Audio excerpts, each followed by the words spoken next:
the reason we're here. Good afternoon. So I put together just what's in front of you. We won't spend too much time on it unless you want to, because really we'd like to hear from you guys about what your priorities are. But I thought it might be helpful to just have a little lay of the land, kind of what we know is going on in Tallahassee right now and what maybe to expect. So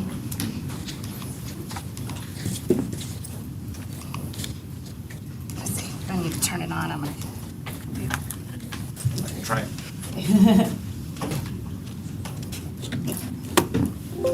Perfect, thank you. Thank you so much. So, legislature is basically, looks exactly like it did the last session, with the exception of course, a House district here in your community where there's going to be a special election, but generally speaking, leadership is the same.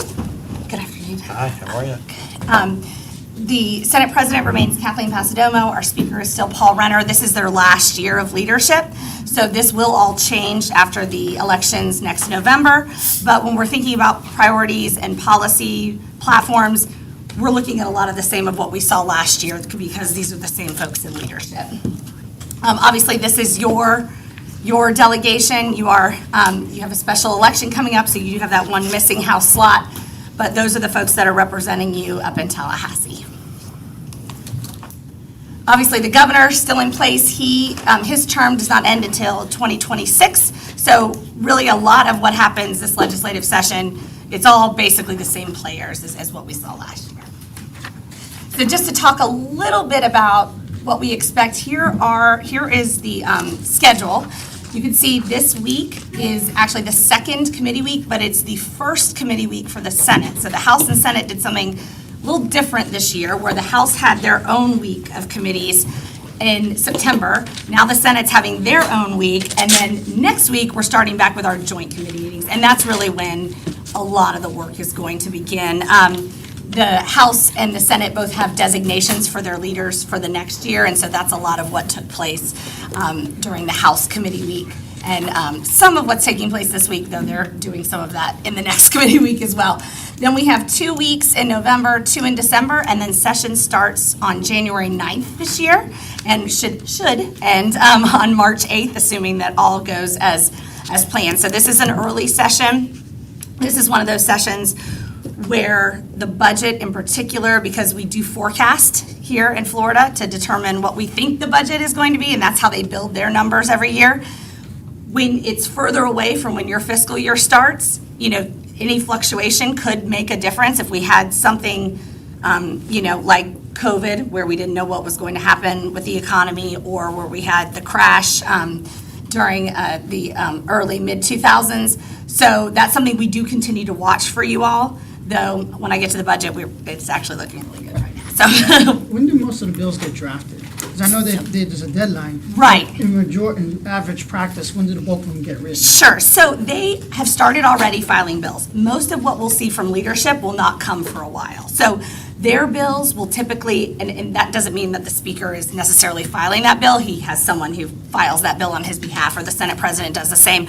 Those will come towards a latter committee week. So I would say probably maybe the end of November, beginning of December is when we might see any of those major policies. Now, the only exception to that would be like last year, House Bill 1, that was the scholarship expansion.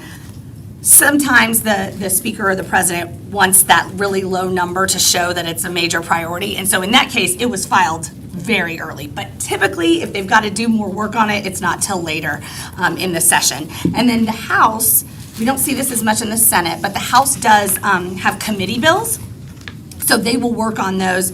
We'll kind of have an idea when they start having their meetings what the topics are. So for example, last year, there was a lot of talk about the 3 queuing method with reading, and they were looking at that in depth. And then sure enough, we ended up with a bill that changed how we can use that practice in literacy. So we hopefully will know a little more as we get cooking. They have not gone as fast this year in education, but as you all are aware, there was a lot last year.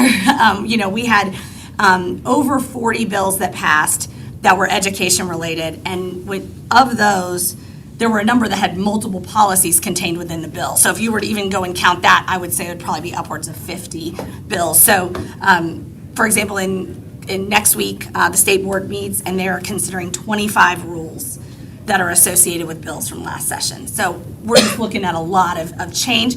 So I think that's why they're moving a little slower this year, at least for us. This is just talking about our committee meetings. This is when they meet, and obviously they set the groundwork for session. They talk about some of the proposed ideas. That's where we often see a lot of the amendment process and things change. We've started that.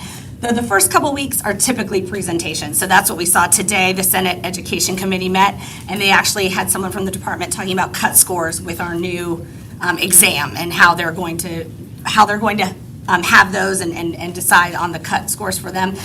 That's a lot of the beginning, and then we start getting into the meat of things. So some policy issues for you all to consider, and of course it's completely up to you all what you would like your priorities to be, but we do know that the Senate President has indicated that she wants to make public school deregulation a priority. She has been very vocal about that in the press and then also just in the halls in Tallahassee. They are working on a bill. We have not seen that yet. We expect that to pop relatively soon. So there are a number of things that we've heard, and this is all kind of speculation and discussion, I might say, because we do not have the bill yet. But there have been some discussion about looking at charter school exemptions and perhaps mirroring those, or at least taking from that statute and saying, hey, let's apply this to traditional public schools. So in our charter school statute, it has a pretty broad statement where it says something to the effect of, essentially charters are exempt from chapters 1000 through 1013. However, they have to follow certain things, and those are health, safety, and also the accountability provisions that we have. So we could go through there. That's a lot. There's required instruction contained within there that they're exempt from. There's all sorts of things that could be considered and we think are on the table. There have also been some discussion about reporting requirements. That's a lot of work and time that staff has to spend sending things to the department. I've heard proposals that if it's something that you have on your website, maybe you don't have to also submit it to the DOE. So if there's already a requirement that it's there and publicly available, that's just something that people are talking about. So maybe streamlining some of that just takes a lot of time and energy for staff. Also, I think this is really coming after last year. There's been discussion about considering delayed implementation of bills. So July 1st is typically when all bills go into effect. So last year, session ended in May. You're looking at 2 months before a lot of these bills become law. It's a challenge for the department to create the rules to govern it, and then on down to the school districts to implement it. So it is possible. We do sometimes have bills that are October 1st, or they can choose dates that they want to. So I've heard that is a discussion too, perhaps looking at some kind of delayed implementation, particularly when it's a session like last year and you're ending in May, and then the bills are going into effect 2 months later. I've also heard talk about looking at graduation requirements in a couple different ways. One, potentially, a portfolio type option for 10th graders. We have that for 3rd graders. Maybe looking at something like that so that we can ensure that we're getting as many kids to graduate as possible. Also, I was talking to the superintendent about graduation rate, and it's a pretty complex way, but essentially, when students really cannot be found as to where they are, whether they were with us or if they took a charter option or if they were doing a scholarship, ultimately, when you can't find them, they end up coming back to the district as a dropout, whether they were our student or not. So maybe some cleanup there. Just looking at all those types of things to try to make it as level of a playing field as possible. I was with FSBA last week, and we were doing our legislative platform, and one of the things they talked about big time too was expanding different access points to graduation. So like with one of the things he said was with like technical ed, the CASIS test, I think, or something like that. So just having more options that when these kids are on that path instead, if that's showing proficiency to help them get to graduation. That definitely is something that that we need. We've had a very, we've had a binary choice. It's SAT or ACT, right?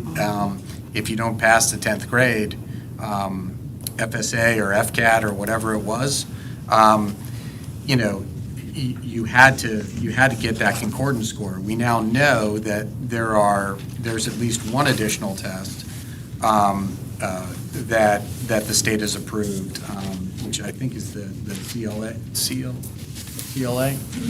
Classical Okay. learning. Yeah, classical learning.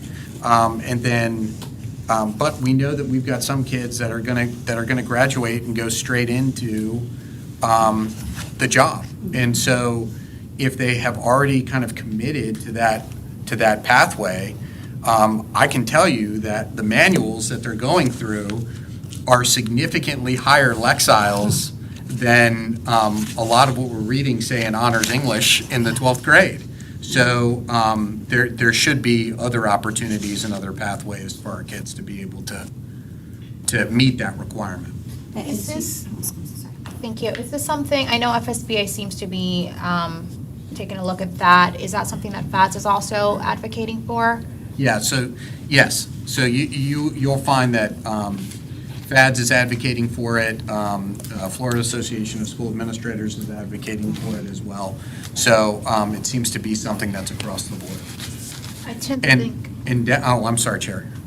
go ahead. I was going to say, what I shared with Jessica regarding the dropouts, it's very complicated because we could have kids that just don't bother showing up.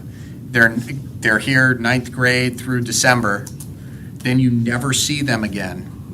They will show up against your grad rate if we never know where they resurface, which is really problematic because, I mean, other than that first semester of freshman year, our high schools haven't had the opportunity to try to get that kid across the stage. So I have no problem holding us accountable for the students that are in our stead. But, I mean, I don't think that we should be penalized for the ones that we cannot find from 3.5 years ago. Or, I'm sorry. As a strategy, I think that we should really kind of tack on to what FSBA, FADS, and other entities are doing, just because I feel like it's a more united voice pro-education. So if the graduation option, portfolio, whatever that is something that we can advocate for, that's definitely, I already had that as one of my top ones. I also wonder if you could tell me what percentage of our students can we not find? And how are they measuring against our actual graduation rate? Yeah, so we can. Huge issue? We can definitely find that out. We can definitely go through that particular code in focus and be able to pull that information. And I wonder if just with the expansion of the scholarship programs and really having more mobility, if that may become more of an issue in the future, just because I think we're going to probably see more mobility. Two of the other ones from this list that FSBA really talked a lot about was the mirroring charter school exemptions and the deregulation of us around their, what they are doing, and then also the rulemaking and the sunshine with more time to study and give feedback on. That was a big one too for them. But that still hasn't been decided, right? Those are just like. Right, it's still in the Process. process. Yeah, we're still in planning. And Dr. Shanoff's point, it's not just freshmen, we have a lot of growth. So if somebody went to New York for all their years, they come to us their senior year, drop out that one semester. So maybe there has to be some kind of provision where at least like one full year in our district, you know what I mean? So, because they can come from somewhere else, so it's a transient student too. So if they come in there and enroll in our senior year for one semester and leave, that counts against us as well. Yeah, and I would think just because we're going to see more mobility, that is going to happen. And now with virtual options being so much more prevalent, kind of everything, kind of makes it, we're going to, and I say we, the collective we as the state, is going to need to probably find a good way to track these kids because we're with the options. It's And then the last We're thing, working on that, right? I Yeah, mean, that's what they're doing, so Yes, we certainly hope it's not gonna be so. like an Osceola driven thing. They're That's- gonna come up with with the list. Correct, And correct. And the other thing too is the delayed implementation of bills, especially when they change requirements. Like they said, okay, now we have to do personal finance, but there was no guidance on like what was a textbook. So we had to change our master calendar this year, and we're still hoping that there's guidance by the second semester, so we're just like selecting a book. Yes. So it's not even just about, okay, here's a new law, but whenever they're changing curriculum especially, that there has to, maybe the law goes into effect, but delay it to another year to allow it to go through that machination process of adopting a new textbook, setting new standards, what are the benchmarks and things like that. Yeah, I think with that 3 queuing method that I mentioned, that was another thing that caused issues in certain districts, depending on what text you were using. If you used and it hasn't really, the department hasn't come out and said, but one assumes that they're going to have a list of books that, are okay and are following the law and those that aren't, and we have already done that adoption. So that is obviously a fiscal component to that, but then also just making sure you have books in kids' hands to start the year. We also have on here the streamlining the teacher certification requirements for ESC. Can you speak to that for just a minute? Yes, so that actually came up in our conversation. They've been talking generally about teacher certification. Obviously, some work happened last year with that as part of the discussion of just retaining and recruiting teachers. And then it came up when Dr. Shanoff and I were talking about, I think, and correct me if I'm wrong, but you've even had some teachers who have gone just back to being classroom teachers because the requirements for becoming an ESC teacher were just so extensive that they just said, we'll just go back to the classroom. So if there's a way, obviously, no one wants to lower a standard for a teacher, but at the same time, how can we make it easier for these folks to be in the classroom? Yeah, there are certain states that don't have the amount of requirements that we have currently in place for certification for self-contained teachers. So we end up losing ESE teachers to other states because everything is so restrictive. This is a statewide issue with recruitment and retention of ESE teachers, particularly self-contained. And the reason why is because a teacher candidate could be $2,000 in the hole just on all of their credentialing before they ever step foot in the classroom. And who's really in a position to do that? So it becomes problematic. You may need 3, 4, 5 different pieces of paper before you can step foot in a classroom, and none of those are a college degree. That is just certification. You know those toys where it's like a little thing of water, you squeeze on one end, the water goes here, you squeeze on. That's what this kind of legislation would do, because it doesn't really resolve the problem. It creates another problem in the same space. If we're gonna push for legislation, then why not create additional funding for the credentialing of these teachers and create different funding mechanisms for these classrooms and push for that? Encourage people to go get the certifications, let the certifications be paid for by the state, or you, maybe they offer the courses in the credentialing, and they pay the universities to offer the credentialing. A teacher goes, and before you let them run away with their certificates for more pay, make it a qualification that in order to be completely full certified, you're in that classroom for a year or whatever it is. And that way you're like addressing the problem of not having people who want to be in those classrooms, as opposed to we're just gonna change the way that the problem looks. And it's certainly something, there was some discussion last year, this was more in the initial certification space, but about the same thing, that you have these teachers who are on a temporary certificate, they're trying multiple times to take the test, it's costing them a lot of money out of pocket, and how that's a deterrent too. So that's certainly something you all could consider as encouraging the state to foot the bill for some of this certification. I think other districts would hop on that. Oh, yeah. Because, and then you have some leverage. There's 50 counties that are saying, let's do this. Yes, It maybe yes, and certainly. helps. I don't know that just doing that would help, right? Like you might get a teacher in there for a little while, but it's not gonna solve our problem. It's certainly a multifaceted, the issue with teacher recruitment and retention, I think it's a multifaceted problem that we really haven't gotten our hands around, again, as the state I'm talking. we've the state has tried injecting funds for the starting teacher salary, so that certainly helped. But there's just all these other things that have kind of built upon that have made it a challenge. But I think that's absolutely something you all should consider, asking for funding for that. Do we have data on the retention of teachers after the salary increases, maybe like statewide and also with Osceola? I'm sure the department has that information because we have to submit every year. So just more the retention of someone coming in as a first-year teacher and how long they stay. Is that what you're interested in? Yeah, I would think that would be, the right question because they were the ones who were most positively affected. Right. Yeah. Perfect. That would be interesting to see because it does seem like there's definitely been a ceiling that then has, you eventually hit a ceiling at some point. The reason 'Cause I'm that's where the issue, asking, yeah, the retention. reason I'm asking is because I was just thinking about with ESE teachers, for example, like what is the root cause, right? So, and we have retention here also as one of the things that we can focus on, like what is the root cause of having low retention, low folks coming into the profession to begin with? And I feel that if it's not pay, then us asking for more money is not effective.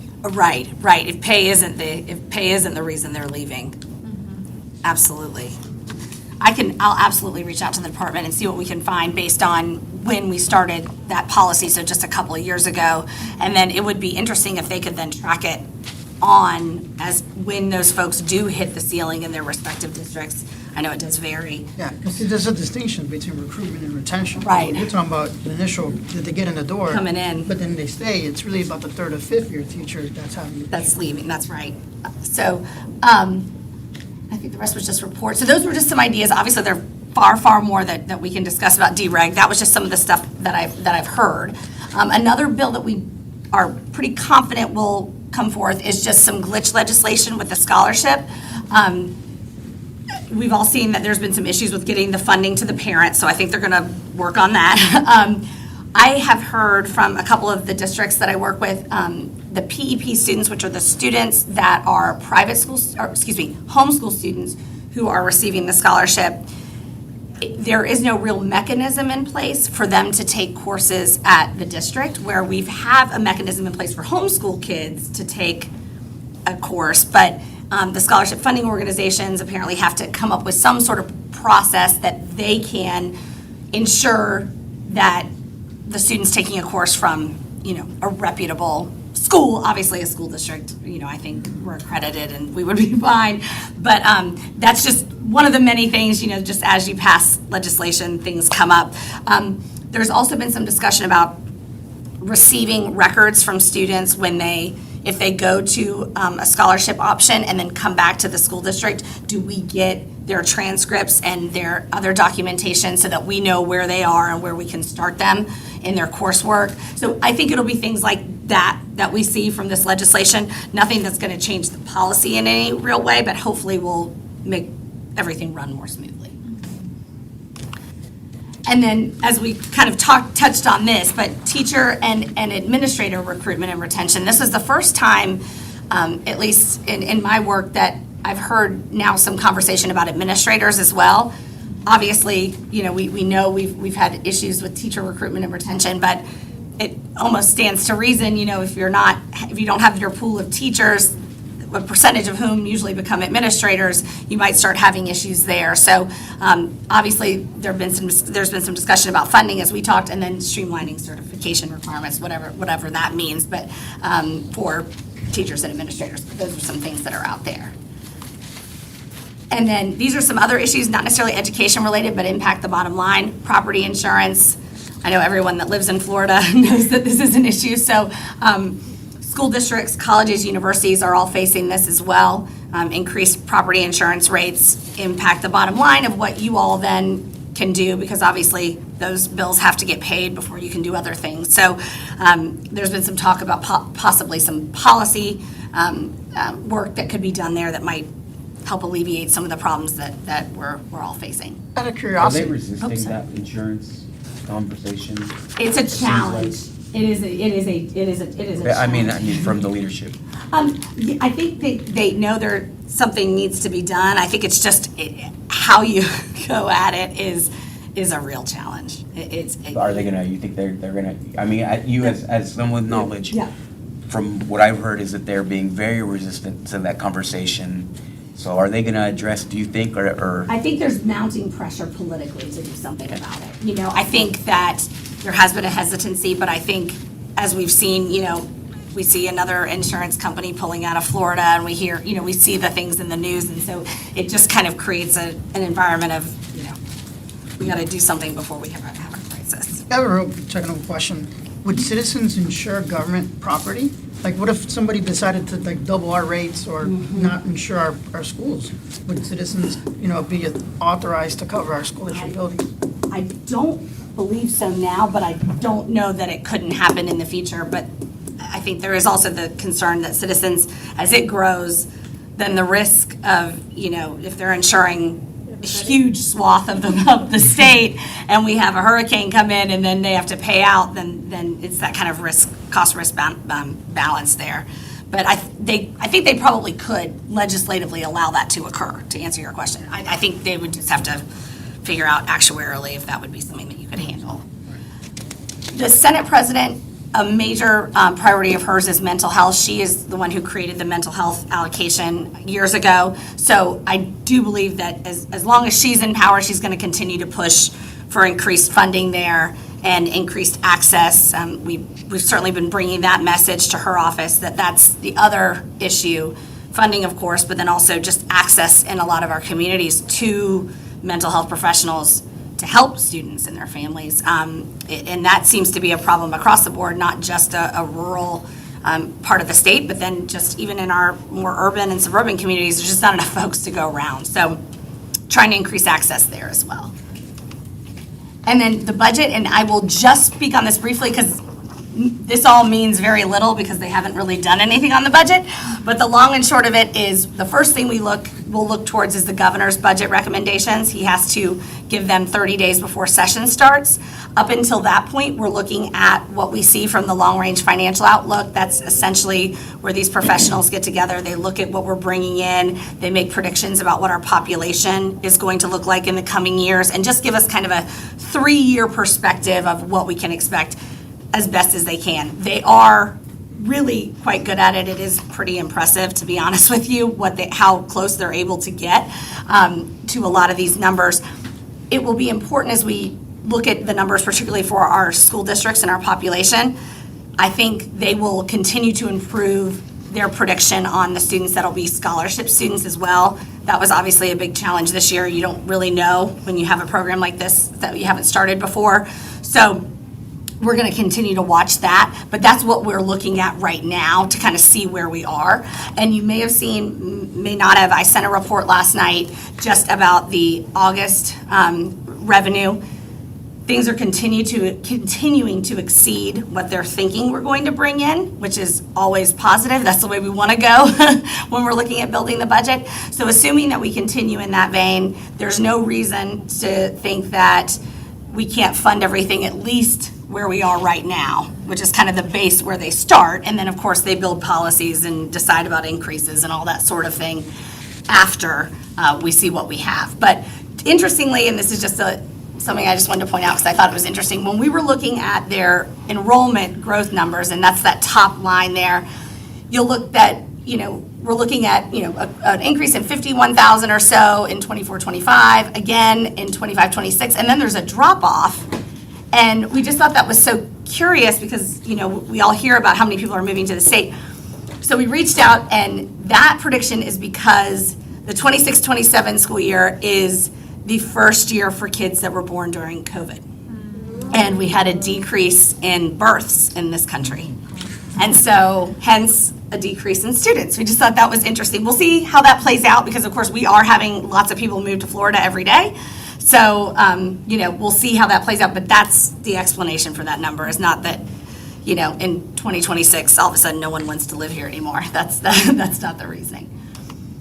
So just to kind of give you an idea, and this is, again, just projected enrollment, projected dollars per student. These are very early indicators for us. The budget itself will not start to be built, if you will, until January. And then the real hard work will get to the nitty-gritty towards the end of session, which will be the end of February. And then, of course, the budget is ultimately the last thing that they pass during session. So we have a long time for that, and we will continue to keep you all informed when they start building their budget, when we see what the governor suggests. That lets us know what his priorities are, so we can have an idea of what he's going to be advocating for, and then as the legislature builds it. But the short answer is, thankfully, we're in a good spot, at least with the revenues coming into the state. So that's a positive thing. We're not in the years where during those years of the Great Recession, when it was just every indicator was getting worse, and people were having to make a lot of hard choices. So with that, you all, I'd love to hear whatever your thoughts are, so we can build your legislative platform and work this year to guide my work and our work this year. Real question, on the overall revenue that the state is collecting now, is it better than what it was prior to the pandemic? Because the federal government had to inject a certain amount of revenues because sales tax collections were down a little bit. So, you know what I'm trying to say? Yeah, so ours actually So recovered. the pandemic doesn't exist anymore. Do we have the full funding? Florida recovered actually really quickly. So we had a couple months when things were shut down, and that was obviously particularly in a state that relies so much on tourism and entertainment and those types of things. Really, once things opened back up, we saw the gross receipts coming in increasing, and they have continued to do so since that time. So we're in a good positive spot right now. But you're right, the federal money we're seeing the end of it, that's for sure. To me, whenever I think about what our priorities should be, I'm definitely thinking about impact. And I think top things that come out to me are definitely that 10th grade portfolio option or something like it. Anything that will address the graduation rate. So that's something that I think might be important. And the streamlining certification requirements. I think those are just high impact. Everything else, I mean, BSA, the BSA has been increased every single year since I've been here. I don't think that's an issue. Yeah. So I don't see us jumping on that again. Yes. Yeah. And you'll never find me advocating for them not to raise. No, it, of course. Give us money. You can count on us to say, Yeah. give us more. We'll always take more. But yes, to your point, you're exactly right. Yeah, so I like kind of what you were saying, just kind of like to kind of agree with that. So like streamlining certifications with the potential look for dedicated funding source. It doesn't have to just be ESC, it could be other trade Sure. certificate. I know it's tough to get engineering teachers, it can make, or computer science teachers who can make Math more and outside. science, absolutely. Yeah. Just things like that to help recruit some of our teachers that are No, in that- those trade industries too.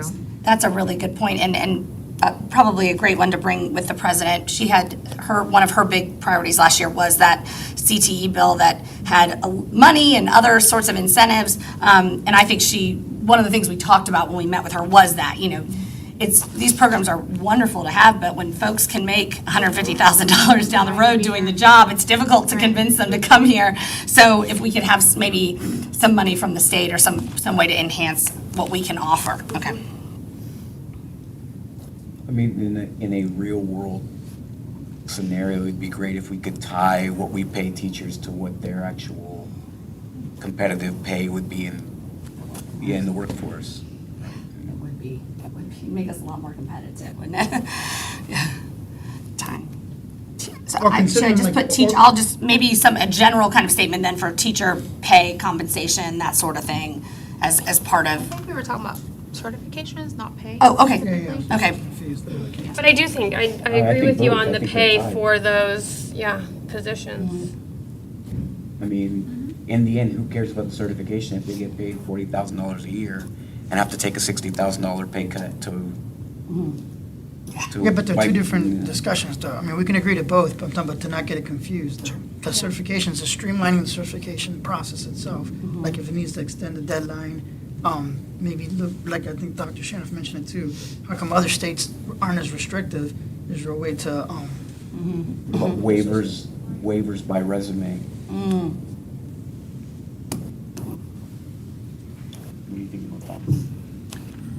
Well, I've seen some resumes. I I mean, that was one of the discussions FSBA had around it, was the fact that when you look at other professions, they are required to have certifications too. So, and a lot of other professions do have to recertify a lot more often than teachers do. So it's like you're walking a fine line of you want to be a professional. Right. So there, but we do need to figure out something. Yeah, I think that I think that there's the credentialing as a professional educator, and then credentialing within your subject area. And then what we layer on top of that is, well, if an exceptional student education teacher is going to be teaching any sort of content, they have to be certified in that content as well. And then if it's, if they are going to be certified in that content, well, then they're going to have ELL learners potentially in there as well. So they've got to get that endorsement. And then if they are ASD, they have to get that endorsement on top of it.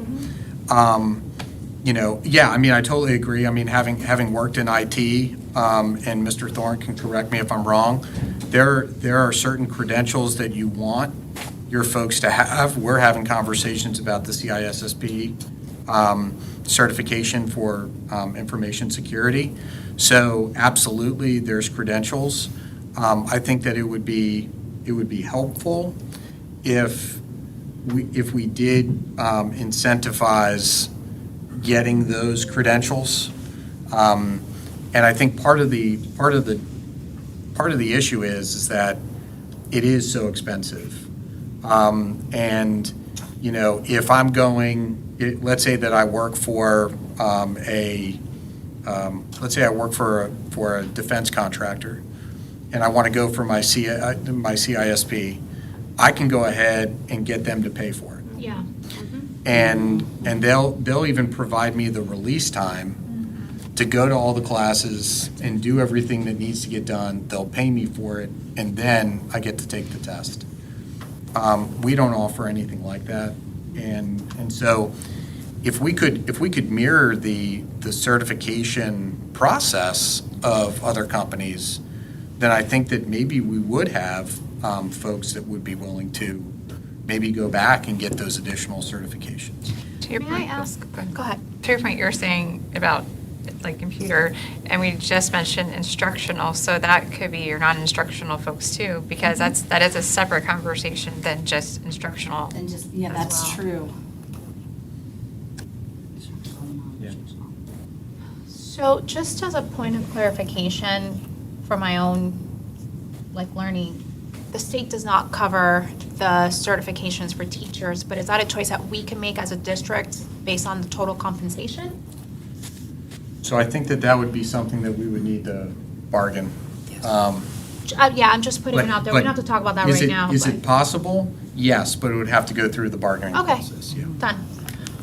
Thank you. And the other thing is just based on this conversation that we're having right now, clearly I think that we are interested in the streamlining of certification requirements, but there's also a conversation about teacher pay. So I wonder if the allowing for cost of living adjustment might be something that we can get behind as a board. We talked about that Yep. too. That the idea that you can't attach a cost of living adjustment to a teacher's salary, that becomes problematic. And I think that is ignoring kind of the circumstances that are out there.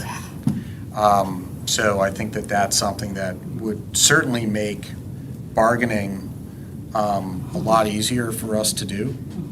And by the way, I mean, that's engagement all the way around. I mean, you had 64 out of 67 districts not meet the October 1st state-imposed deadline for ratifying a teacher contract. 64? 64 out of 67. So who were the other two? Volusia was one of them, and then I forget who the other one was. They get thrown in the volcano. So, well, the thing is that I think a lot of what we've discussed as superintendents is that we're really struggling to figure out what to call it, you know? Right. And if we're limited by the bonuses, the bonus structure that we are mandated to have for our teachers, we really can't consider anything relative to cost of living that would even closely approach inflation or what other companies or industries are considering right now for cost of living, and certainly what we're seeing with the consumer price index. It's not matching the consumer price index. And I think we could make the argument, during last session, they put a freeze on the cost per student station because of inflation and because of everything costing more. So there's been, a subtle acknowledgement of that being an issue, so I think we could certainly make the case.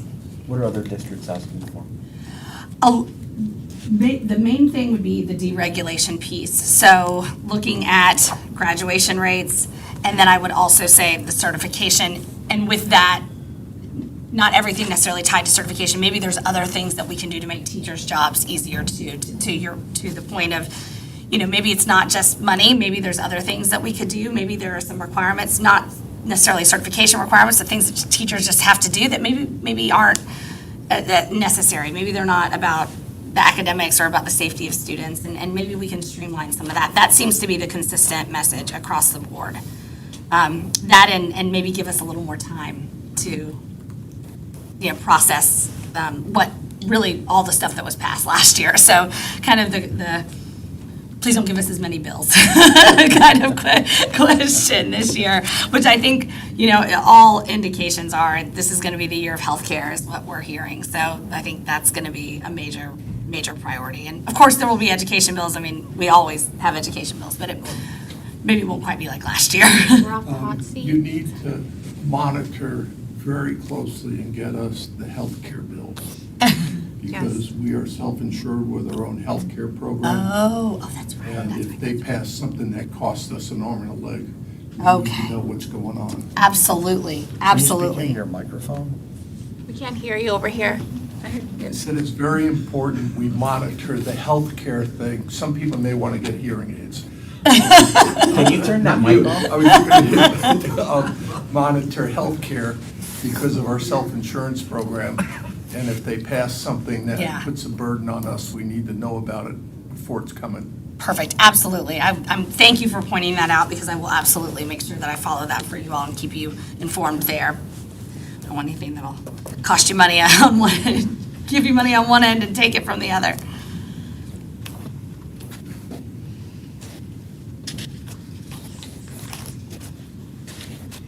Okay, so do we have our top priorities?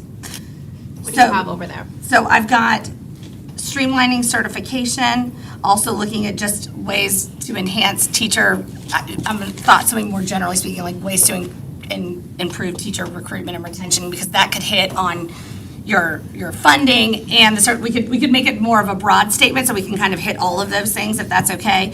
Looking at graduation rates and how we can improve and make pathways for students possible. To our conversation about students in those tech programs, that's really been something that they've been encouraging in the last couple of years, which I think we all agree is a wonderful thing for our students. But let's make it line up so that these students can have their graduation, and then healthcare, and then cost of living adjustment, which I could kind of put in that funding for teaching. Did I miss anything there?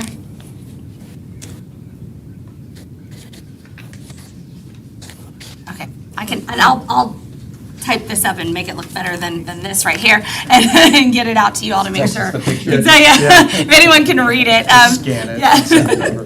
And I'll get it out to make sure that it meets everyone's approval, and then I'll move forward. Okay, perfect. Thank you all so much for having me. Thank you. Do you have any questions? Thank you. Thanks. Have a good one. That's the last workshop, right?